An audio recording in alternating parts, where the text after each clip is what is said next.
Hi, and welcome to Member Stories, a series created by the Trend Atelier School and community to celebrate the forecasters and the creatives around the world that are dedicating themselves to creating a better future and what futures community really means to them. And as they also obviously tell us more about their work.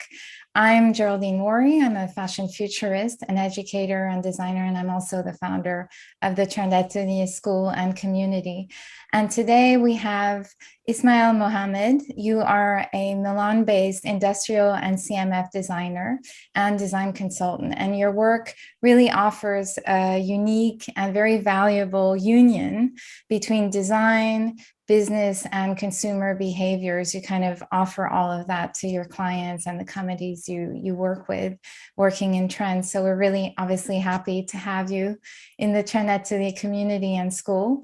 And you kind of navigate all of the different aspects of your work through collaborations and projects and working with really interesting companies. So I'm going to ask you to tell us more about your work, because obviously you can tell it much more than I do. But one thing I really wanted to know, because it's a field I'm actually a little bit less familiar with in terms of CMS. I've always worked more in terms of fashion design, trends, etc. But how did you become a CMF designer, and what do you love about it? Okay. Hi, Geraldine. Thank you for the intro, and thank you for having me here. It's a pleasure being part of the Trend Atelier community, being a part of this journey. The way I actually ended up specializing in the CMF design, happened here in Milan when I moved here, and I started doing my master's in industrial design in 2016. One of the courses that we had to do was actually CMF design, and then I discovered that a lot of the things that I've been doing exist as an actual field that is super specialized, and it's not just, for example, for car design. For car design, there's color and trim. For fashion, in each field it has different names. But then in the industrial design, there has been a growth in the CMF design industry along the last 30 years, but still it was such a niche industry.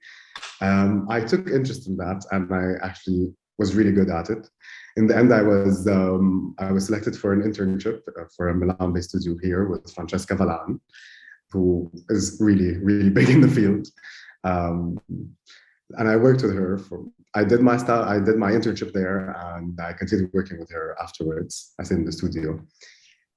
And that was really how I got into this. But in retrospect, I realized that already, because my bachelor's was not in design, my bachelor's, interestingly enough, was in marketing international business. So through that, I actually did study markets. I studied consumer behavior. I studied what motivates people to buy. And then you study all of this. I was not into the economics part, but I really enjoyed the idea of understanding customers and understanding markets. And I even took all of my electives in social psychology. I was really, really intrigued by that. So in a way, all of this plus my design learning, my design knowledge afterwards, they got together into getting me into that, really. Thank you. Wow, that's so interesting. I didn't know that you had this business background, but it makes perfect sense to me because you are very entrepreneurial, like many of our members. You're always pushing yourself. You're always looking for ways of developing your consultancy, etc. I think you have to have that kind of business mindset, even if you are a consultant working on your own. But so if you could just tell me what led you to this point of entrepreneurship, that kind of spirit today. Obviously, you've talked about your background studying business, but could you tell us a little bit more about your journey? Because I just think it's so interesting, the kind of courage and variety of skills that takes, and it needs to be talked about more. So yeah, what has led you to be an entrepreneur? So actually, ever since I went into business school, I always loved design and art. So even before that in high school, I always was more leaning towards the arts. But I still went into business because I somehow it seemed important at that young age. When I even think of this, I'm like, how did you even think of that? And that was the reason for me. I went into it just to be able to create businesses, to help and to create whatever I want into a possible reality, not just a certain job. That was for me the main interest already behind going to business school. Funny enough, the moment I graduated, I went into studying interior design. Like that was literally 2 months after already, like, you know, but like I did that as part-time while actually working in marketing and in business and all of that. And that was, you know, what happened for the next few years until I moved completely into design. So already let's say the entrepreneurial part, that was already something that I always wanted, but definitely it was a journey, and it definitely still is. There's so much to learn there. And you keep learning parts of the puzzle, but the part that really matters to me is that in the end, I do believe that design is here to create better futures. Design is here to enhance lives, you know. And there are definitely a lot of opportunities to be made as someone who's able to grow businesses or even collaborate to grow businesses. You know, you can affect even more lives with that. And I think that that's the thing that keeps pushing me, you know, and I'm glad to always remember it when I need to, because definitely the path is challenging a lot of times. No, that's great. It sounds like going from business to design, it just gave you a whole extra purpose and meaning, and it just was the glue for Give me you. a bit of a means, you know, like it was a bit Yeah. of, yeah, one is the vehicle for the other, really. One Yeah, is the vehicle yeah, for the yeah. other. But could you, give us some examples of projects or things that you've worked on? So when it comes to, let's talk about the CMF design Yeah. mostly. Okay, let's talk about CMF design because it has a lot of actually the trend forecasting and the trend application, which is something that I actually enjoy doing a lot. I've worked on both levels of the CMF design in the industrials, because you have the level of creating for the material companies, and then you have the other level of mostly just applying materials and specifying materials for product companies. And I must say that I've enjoyed both. I've really enjoyed both, and I was lucky enough really to get the chance to do that.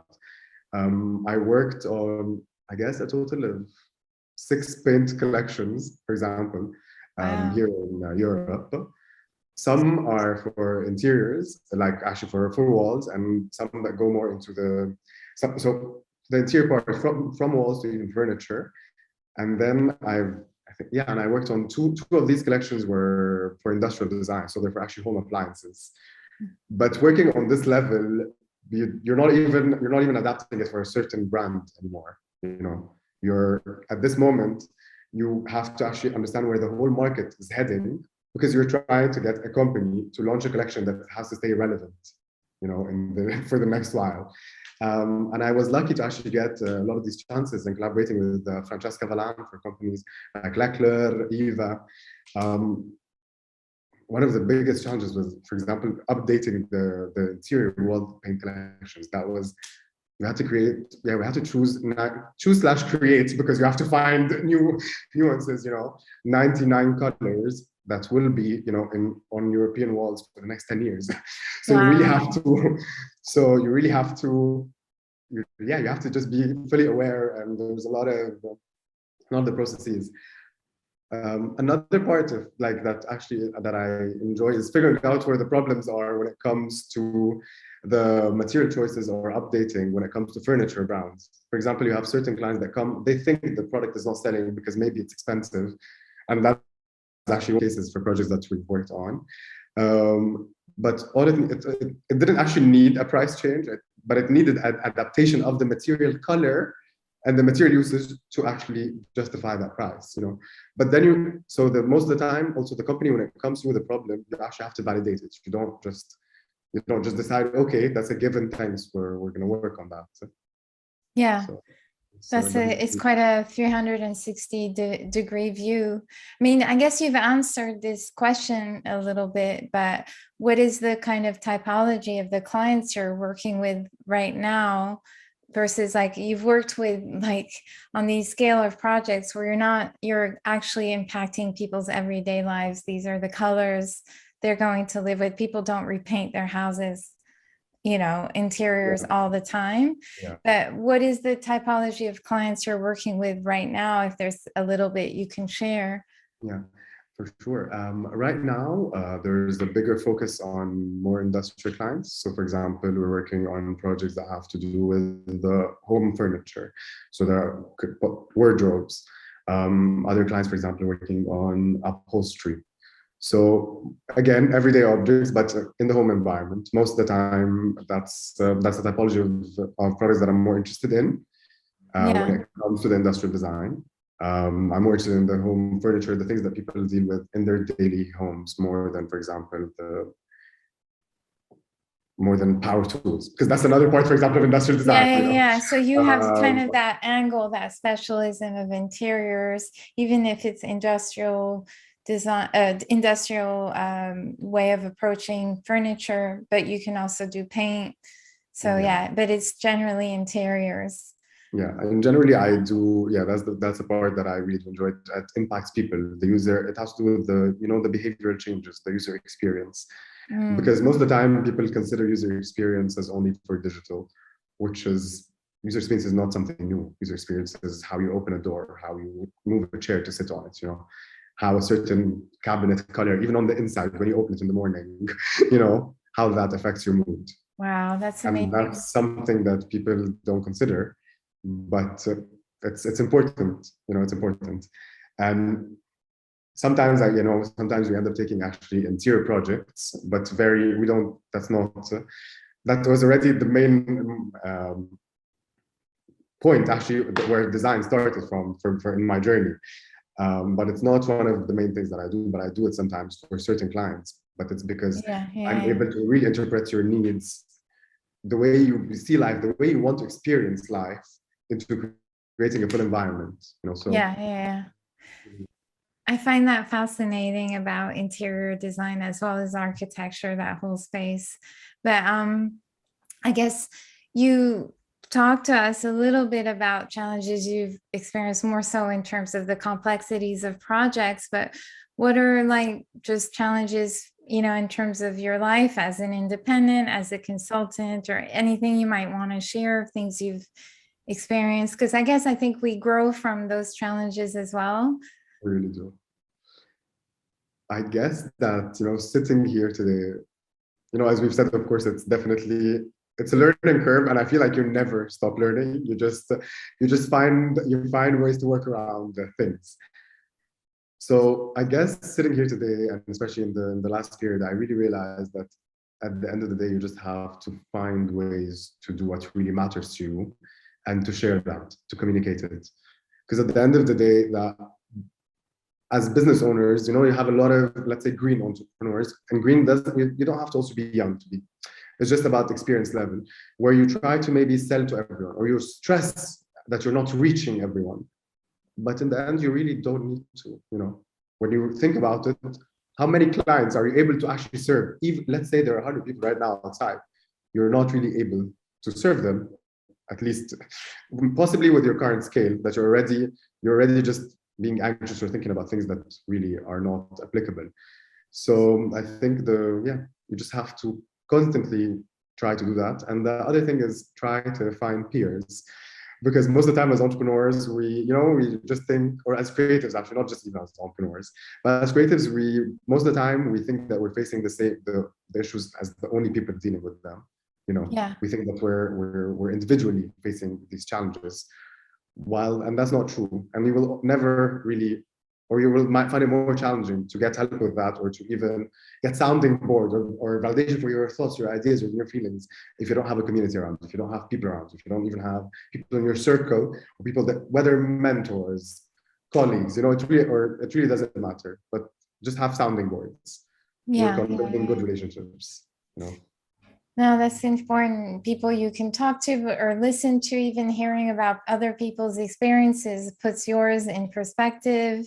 And I guess I find that's been a big part of my growth, as well. Even when it's asynchronous, even if it's like being in a community where, like just before this call, I was watching a replay of something I missed in a community that I'm a member of, and oh my God, I learned so much just in that 1 hour. And, so in today's world, that mentorship or that help can happen in so many different ways through so many different mediums Yeah. on different timelines on your own time. So if you want it, the support is out there, but you have to sort of realize you need it. And And then once open you about open that. that door, you can't You really close have to. it. Yeah. Yeah. About because yesterday I was just reading an article of a very interesting magazine that I found at a trade fair that I traveled to yesterday. Okay, syndromes.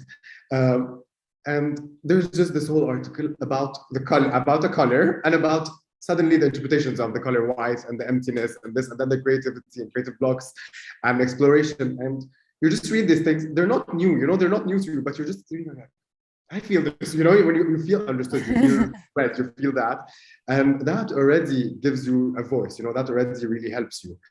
So I think that's one of the things. But I mean, there are definitely other, if we talk about also other challenges, there are definitely other real challenges, which is you have to consider your skills. You have to understand that when you're doing entrepreneurship or when you're choosing all of these things, it's not really glamorous. It's not only glamorous because that's what a lot of other people see from the outside. So you really have to be aware of this, and you have to learn to give yourself time and take time off. It's and boundaries. Yes, yeah. There's a lot of self-care. I think there's a lot of self-care involved in success, in all honesty, and in mental health. A lot of self-care is involved. Tell me about it. Yeah. I mean, and I think we tell each other these things, but to reach that ultimate awareness and ability to actually do it does take time. But Yeah. you have to keep reminding yourself. Yeah. In fact, I had a life check-in day scheduled next week, and I've sort of had to move it, but you've reminded me, I put these reminders in my calendar that's how sort of the self-care can actually be scheduled in, into our lives as well. But I'm conscious of time with you, but I wanted to also ask you, because you talked about future trends and how much you love that, and I know it's an important part of CMF, but how does that kind of fit into your work, or how do you use it? Or I don't know if you want to tell us anything about your aim with that. So let's say pre-pandemic, I was definitely more 100%, planted in that even more. I think right now my approach is I'm still very planted in. I'm still very aware of everything that's happening. I'm still follow a lot of platforms. I'm still a part of a lot of communities. I still invest in assets, and in all of these things, of course, to stay up to date with everything. But in all cases, my biggest interest in this was never about reporting it as much as about deciding relevancy and application. I think that's the part where trend forecasting in general, or understanding, futures, speculative futures, understanding consumer behaviors, understanding where markets are going economically, politically, because it's all, we're all aware. It's like this. It's all it's all the same, my biggest thing, and that's the part that I do now with my job, by the way, in either or in any of the aspects, it's always about applying forecasts. Okay, seeing, okay, let's say this is set to happen, or the world is going in this direction for this niche market, because of course not the whole world is going in a certain direction, we're aware of that as well. So it's just about the application. Yeah, and I think a big part of it comes intuitively, but I don't want to say that also in a very juvenile way. Intuitively comes from experience, comes from the idea that you're able to catch on things, you're able to connect the dots in here a lot, let's say, faster than maybe in the beginning, where you needed to actually connect the dots physically on a presentation or on a documentation, So I think that's where, for me, that's where trend forecasting is. Yeah. I guess it's what's called expert intuition. But no, that's exactly it. I mean, to be honest with you, even myself as a futurist, my interest is not necessarily in creating reports back to back. It's more around the conversation that the world is having, and picking up on that, and sensing things based on factual research, course. But and you know, like even speculative design, which we're talking about in the community, and we did something about it recently. Interestingly, as a practice, it has to be anchored in something real, something that's really happening. So it just shows the way forecasting works, I think. But I guess one of my last questions with you, and we talked about it again, I feel like we've touched upon already a bunch of things, but we talked about community, and I was just wondering, like, if you can share a little bit about your experience with the Trend Atelier community, because you're quite busy and we don't always see you, but it's just really wonderful to have you with us. And even to this day, you know, you're present, you're joining the events when you can, and I'm just wondering, like, how the community has perhaps, hopefully the goal is it supported you. No, really, thank you. I actually, you know, I constantly get like, I'm missing this event, I'm missing this event, I'm missing this, I'm missing this call. And certainly there are months where I'm more present than others. Just recently, it hasn't been that easy. So, but I believe that from the beginning, because I remember I joined the community from the beginning. When you first sent out the first calls, I believe that I joined from the beginning. Actually, I think, I already said that, you know, the full interview, even to be possibly a waiting list or something, when you were still, you know, developing. So for me, it was more about the community. Really, it was more about, and it has always been more about community and the ability to discuss ideas, the ability to discuss all of these concepts that most of the time, I mean, you're not going to go to a random friend, even if they're creatives, and discuss like a lot of these things with, not everyone has the interest or has also the investment and knowledge. It really, you know, a lot of parts. So for me, it was really about the community. It was the space to do that, the space to discuss, the space to also learn. I've learned a lot of new things. I've learned also a lot of really new ways to look at things. You know, I've engaged in a lot of good conversations where you learn. It's just for me, community. It's great, and the fact that I was able to, you know, join a part that has to do with, you have the community essence with that has to do also with, you know, consultants, futurists. So also we share a lot of, let's say, the business. A lot of us share a lot of the business, let's say, journeys, you know, in a way. When my journeys, I mean, of course, concerns, struggles, goals. So also there's a lot of similarities, and at the same time, you get to discuss, you get to talk. So yeah, I guess it's a bit like friendships. You know, we have different types of friends. You might have a friend you go to for this, a friend you go to. Sometimes that happens. You know, I feel like I have a community I go to for a lot of marketing stuff, for people who run schools and communities like I do. And then, you know, and then this community is great too. Like for, I mean, I'm always inspired by the members, but it's been, I guess, yeah, it's definitely been an interesting journey to speak with all the members and see the commonalities and the differences, because although a lot of us are in futures or design, some of us are educators. We have different ways of approaching it. Some of us are more business led, others were more in education. But it's definitely been great, and I really appreciate you making the time today to tell us more about what you do. And but I just want to say to everyone who's watching this today that we're going to obviously post Ismail's links and details where you can find him and get in touch. He's got a beautiful website, great projects, and it's just all around really lovely person to exchange with, because at the bottom, at the end of the day, that's what it's about, you know.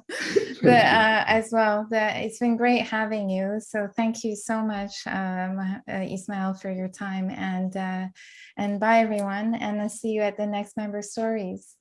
Thank you for having me. Thank you.